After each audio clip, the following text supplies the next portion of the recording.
Good evening. Can you introduce yourself, please? My name is Patricia Davis, resident and pet owner.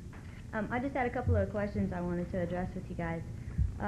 First of all, I do appreciate Ms. Mounts' attention to the liability. It seems to me that there would have to be a need for a liability insurance ordinance, and from my experience and from calling around different insurance agencies and talking to a lot of different people, there doesn't seem to be a need to impose such a part of an ordinance for those of us that have wild or exotic animals to hold such a policy, a $100,000 policy. Although I do appreciate y'all did lower it from $500,000.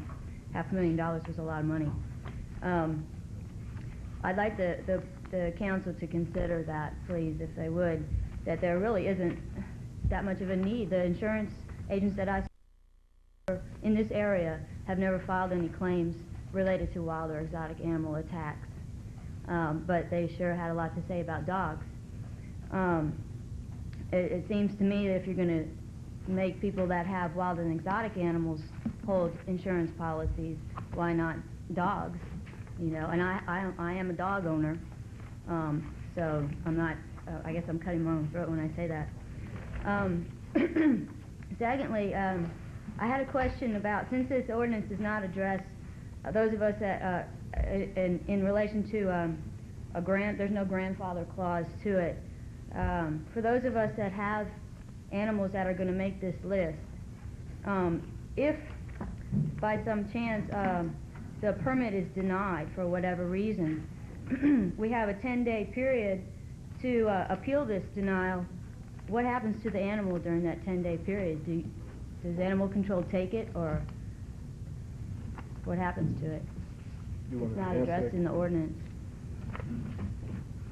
It's not addressed in the ordinance, but my recommendation would be to see that it's secured properly on the facility it's at, because we don't have the facility to keep exotics, and therefore we wouldn't want the exotic, and B, the animal would tend to be better off where it's at than in an environment where you have stray animals coming in and creating problems.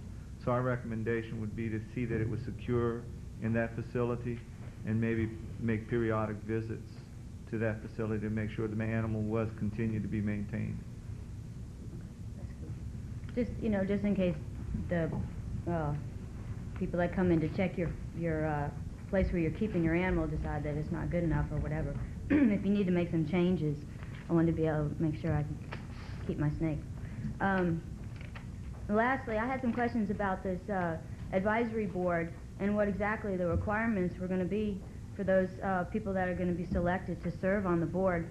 I was referred to, it says in accordance with the rules and regulations of the council, and I tried to secure some sort of a written format for rules and regs of the council for appointing members, and pretty much all I came up with was how long they could, the terms that they could serve. I was just curious as to what the prerequisites were, how you guys are going to pick the people that are going to serve on this board. I don't know. Is that on the advisory council you're asking? The Animal Control Advisory Board. I understand you're going to publish it in the paper and ask for resumes, but you understand the logistical process that we have to go through, right? Is that what you're saying? Yeah, you understand? I think she posed this question to me a couple of weeks ago, and I think, okay. I don't think she's talking about the logistical process. Right. I think she's talking about substantively, is someone going to be required to have a demonstrated knowledge of, right, or interest in animals or their care or whatever, and I mean, there's nothing in the ordinance that says that one way or the other. The only thing that you have on the books is an ordinance or a resolution, I remember which, that says how people are appointed to boards and commissions regarding advertising and how long they can serve and that sort of thing. And that they have to be a registered voter, right? Right. Okay. So there's no requirement?